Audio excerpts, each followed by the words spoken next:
इन्हें ऐसी क्यों होती हैं बहन की मोहब्बत। सुबह सुबह चाय की दुकान पे मेरा दोस्त मेरे पास बैठा, मुझे सलाम किया। उसकी आंखों में आंसू थे। मेरा हाथ पकड़ा, रोते हुए बोला, फारिस, मैं आज खुद को बहुत छोटा महसूस कर रहा हूँ। मैं हैरान था। उसकी कमर पे थपकी दी। अरे ऐसा क्या हो गया शेर को। वो मुझसे नजरें ना मिला रहा था। फिर जोर जोर से रोने लगा। सब लोग उसकी तरफ देखने लगे। मैं उसको चुप करवाया। अरे पागल, सब देख रहे हैं। मेरे सीने से लग गया। रोते हुए बोला, फारिस, बहनें ऐसी क्यों होती हैं। मैं सोच में गुम। क्या हो गया तुमको, ऐसा क्यों बोल रहे हो। कहने लगा, फारिस, पता है बहन की शादी को 6 साल हो गए हैं। मैं कभी उसके घर नहीं गया। ईद शब रात कभी भी मैं, अब्बू या अम्मी जाते हैं। मेरी बीवी एक दिन मुझे कहने लगी, आपकी बहन जब भी आती है उसके बच्चे घर का हाल बिगाड़ कर रख देते हैं।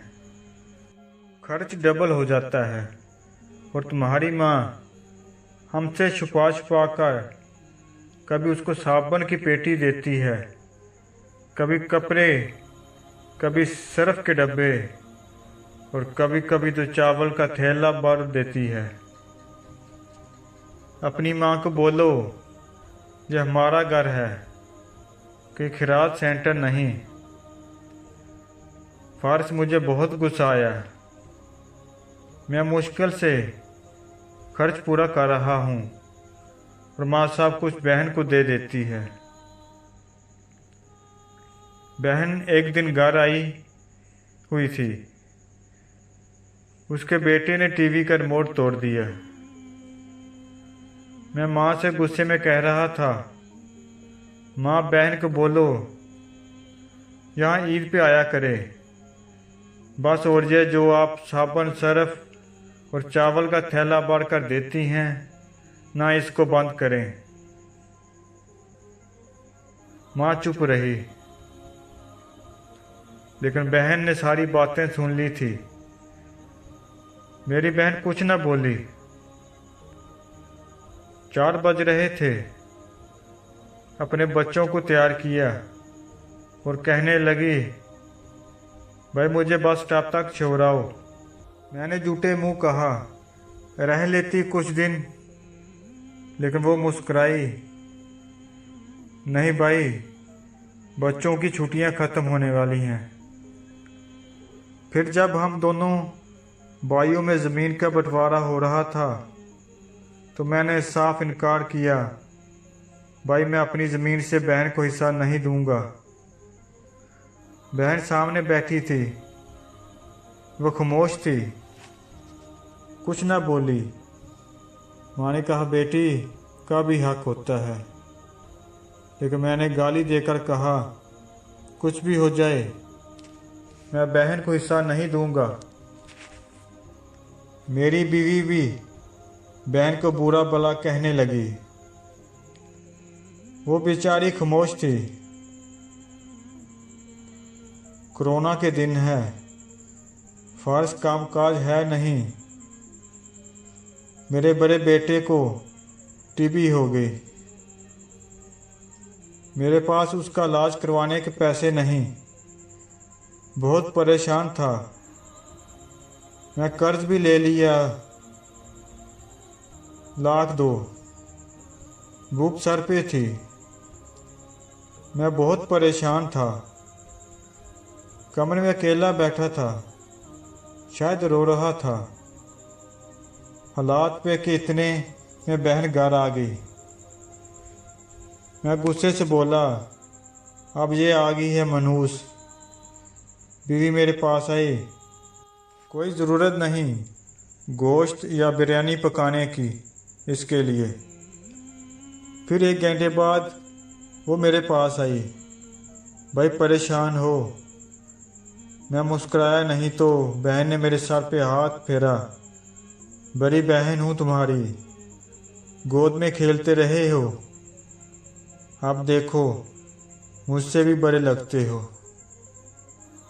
फिर मेरे करीब हुई, अपने पर्स से सोने के कंगन निकाले, मेरे हाथ में रखे, आस्था से बोली, पागल तू ऐਵੇਂ परेशान होते हो? तेरा भाई शहर गया हुआ था, बच्चे स्कूल थे। मैंने सोचा दौड़ते दौड़ते भाई से मिला हूँ, ये कंगन बेचकर अपना खर्चा कर लेना, बेटे का इलाज करवा लेना, और जा उठ नाई की दुकान पे, जा दाढ़ी बढ़ा रखी है, शक्ल तो देख जरा, क्या हालत बना रखी है। मैं खामोश था, बहन की तरफ देखे जा रहा था। वो आस्था से बोली, किसी को ना बताना कंगन के बारे में, तुमको मेरी कसम है। मेरे माथे पे बोसा किया और 1000 रुपया मुझे दिया, जो 150 के नोट थे, शायद उसकी जमा पूंजी थी।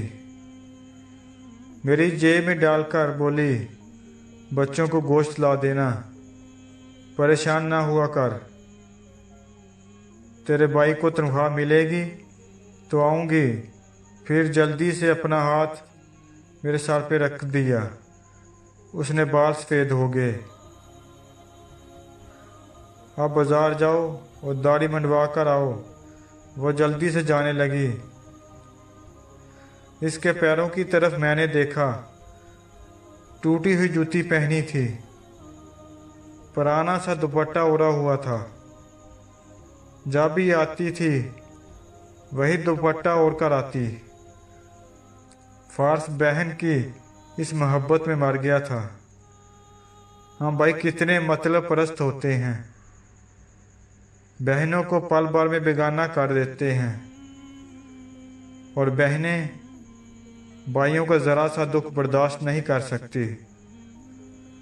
वो हाथ में कंगन पकड़े ज़ोर ज़ोर से रो रहा था, उसके साथ मेरी आंखें भी नम थी। अपने घर में खुदा जाने कितने दुख सहे रही होती हैं। कुछ लम्हे बहनों के पास बैठकर हाल पूछ लिया करें, शायद कि उनके चेहरे पे कुछ लम्हों के लिए एक सुकून आ जाए।